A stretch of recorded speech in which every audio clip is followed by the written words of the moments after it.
So hey there, I am back again. Today was my 20th day, and in the morning I had my workout session very well.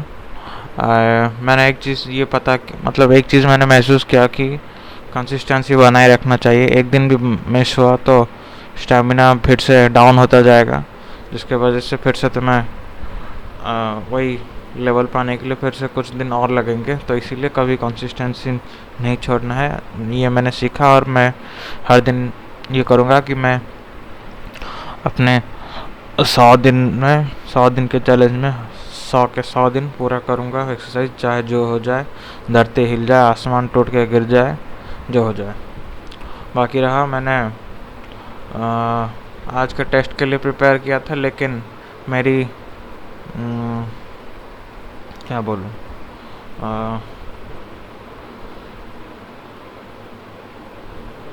इसे हिंदी में क्या बोलते हैं. It's because of my irresponsibility and my it's because of my responsibility.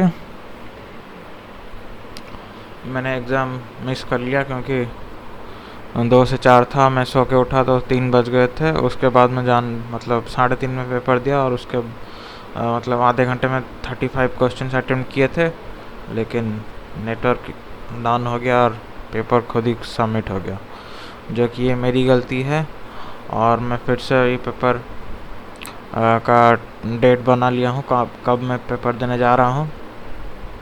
बाकी बचा रहा class. मैंने chemistry का KGS नीट का मैंने विनीत सर का केमिस्ट्री क्लास अटेंड किया था. फिर उसके बाद मैम का किरणजोत मैम का बॉटनी का क्लास अटेंड किया था.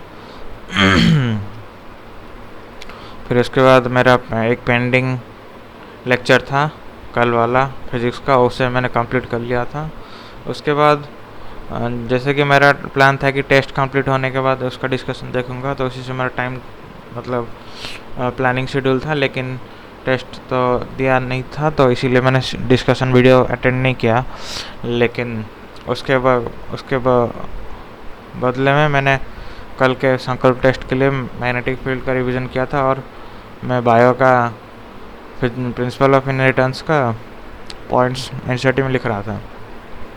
मुझे एक चीज़ समझ में नहीं आ रहा है कि ये मैं सही कर रहा हूँ या गलत कर रहा हूँ, या फिर मैं पागलपन है कि मैं जो सोच रहा हूँ कि बायो लिखने के लिए, मुझे अभी तक पता नहीं चल रहा है कि हाँ, इससे फ़ायदा ये हो रहा है कि bio paper line by line लिखने से मुझे बहुत से फ़ायदे फील हो रहे हैं. जैसे कि एक तो मुझे बहुत से पॉइंट मतलब याद हो रहे हैं, उन्हें रिकॉल करूँगा तो बहुत अच्छे से याद हो जाएगा. जो कि दूसरा चीज़ ये है कि इसमें टाइम बहुत कंज्यूम हो रहा है. मतलब जैसे कि 1 घंटे में जो चैप्टर कंप्लीट हो सकता है, उस 1 घंटे मेरे ख्याल से 2 पेज मैक्सिमम लिख पाता हूँ, क्योंकि एनसीईआरटी में इतने छोटे छोटे पॉइंट बना कर रखे हैं ना, तो पेपर में लिखने से 4-5 पेज तो आराम से उसके 1 पेज से बन जाता है. तो क्या ये पागलपंती है या फिर कोई समझदारी है या फिर क्या चल रहा है, मुझे तो समझ नहीं आ रहा है. मैं ब्रह्मांड से यही प्रार्थना करता हूँ कि मुझे राह दिखाइए, ताकि मैं जान सकूँ कि मेरा जो समय और मेरी ऊर्जा जो खर्च कर रहा हूँ इसके पीछे, ये सही है कि गलत है.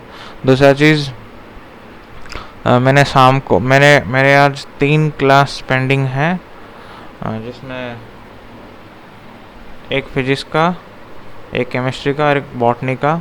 और डीपीपी मुझे होमवर्क मिला है जो मैं कल सुबह करूँगा. और दूसरा, कल के टेस्ट के बाद उसका भी एनालिसिस करना है.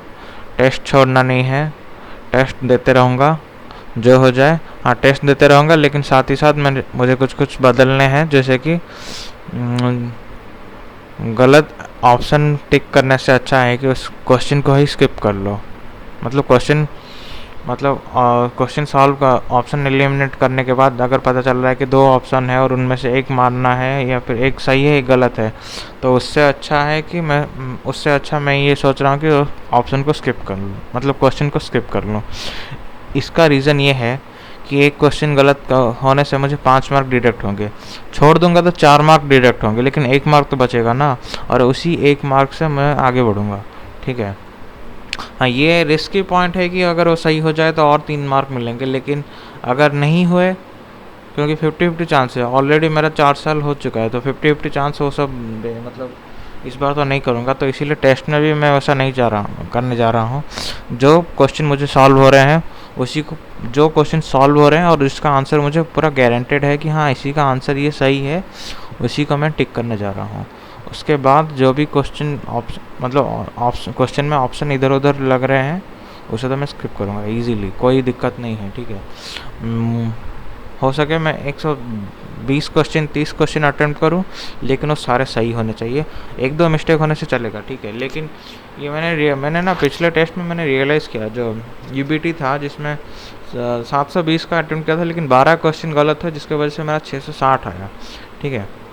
अगर वो 12 क्वेश्चन में अगर मतलब छोड़ देता ना तो मेरे कम से कम 660 से 12 मार्क ज़्यादा आते हैं, 672 आता।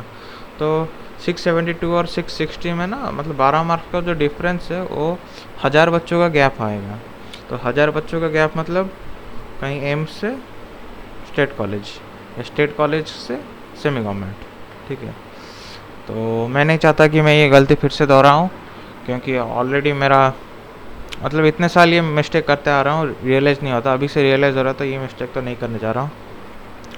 दूसरा रहा, मैं 75 डेज़ का जो ये जो क्लास था जिसमें 2 दिन कंप्लीट हुए हैं, बाकी के 73 डेज़ में मैं हर दिन डीपीपी सॉल्व करूँगा, ठीक है। जो जो डीपीपी आ रहा है उसे उसी दिन मैं सॉल्व कर लूँगा, और जो पॉइंट्स एक्स्ट्रा पॉइंट्स बता रहे हैं मैं उसे नोट्स करूँगा, ठीक है।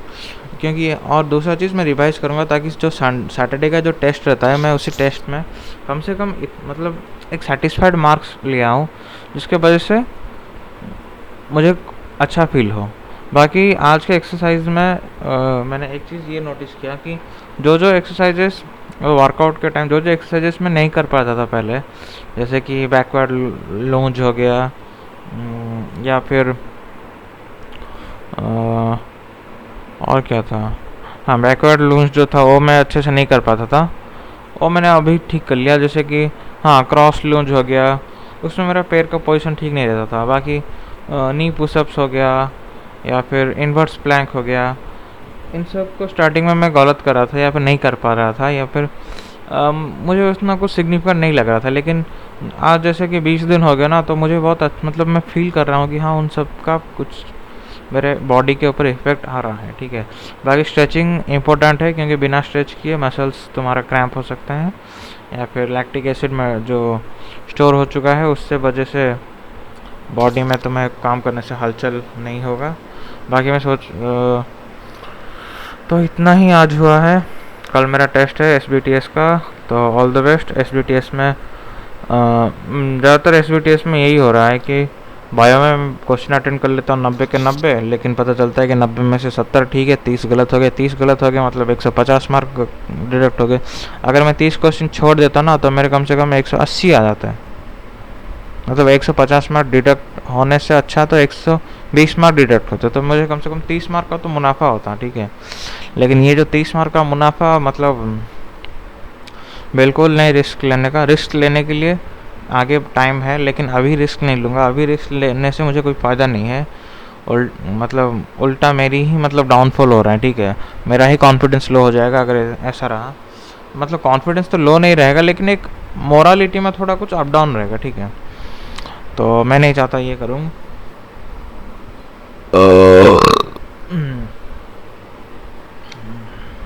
तो मुझे कुछ तो मतलब मैं कमिटमेंट कर लेता हूँ, मैं सोच लेता हूँ कि हाँ ये कर लूँगा वो कर लूँगा, लेकिन कर नहीं पाता क्योंकि मैं खुद को डिस्ट्रैक्ट कर लेता हूँ। तो मुझे खुद को डिस्ट्रैक्ट करने की जो मेरी आदत है उसे मैं बदलना चाहता नहीं, मैं बदल रहा हूँ। मैं ये बदल सकता हूँ, मैं बदल के दिखाऊँगा। मैं ये 73 डेज़ के बचे हुए 73 डेज़ के काम को मैं ऐसे करूँगा कि ये 73 डेज़ मेरे आने वाले 73 ईयर्स को दिखाएगा, ठीक है। भले ही मेरा नीट हो या ना हो मुझे कोई दिक्कत नहीं, लेकिन ये 73 डेज़ में ऐसा मेहनत करने जा रहा हूँ, ऐसा मेहनत करूँगा, ऐसा तगड़ा मेहनत करूँगा कि जैसे कि मुझे लगे कि मेरे सामने यमराज आ गए, ठीक है। ऐसा मैं मेहनत करूँगा, ठीक है। मतलब मैं करूँगा नहीं, मैं करूँगा, करूँगा नहीं, मैं करूँगा। मतलब मैं करूँगा नहीं, मतलब ये नहीं कि मैं आगे करूँगा, मैंने शुरू कर लिया है, ठीक है। मैंने वो काम शुरू कर लिया है और मेरा वो काम चल रहा है। मैं मेहनत कर रहा हूँ, मैं मेहनत कर रहा हूँ। बाकी मैं फ़ेल हो गया था क्योंकि उस दौरान मैं डिज़र्व नहीं कर रहा था वो मेडिकल सीट जो भी मेरे नाम पे था, या मैं जो सोच रहा था, क्योंकि उसके लिए मैंने मेहनत ही नहीं किया था। अभी मैं मेहनत कर रहा हूँ और मुझे पता है कि मुझे इस बार सिलेक्ट होके निकलना है। मैं यहाँ पर और नहीं रह सकता, ना ही मैं घर वालों से सुन सकता हूँ, ना ही घर वालों को दुखी दे सकता हूँ बोझ बन के, ठीक है। तो आज के लिए इतना ही, शुक्रिया।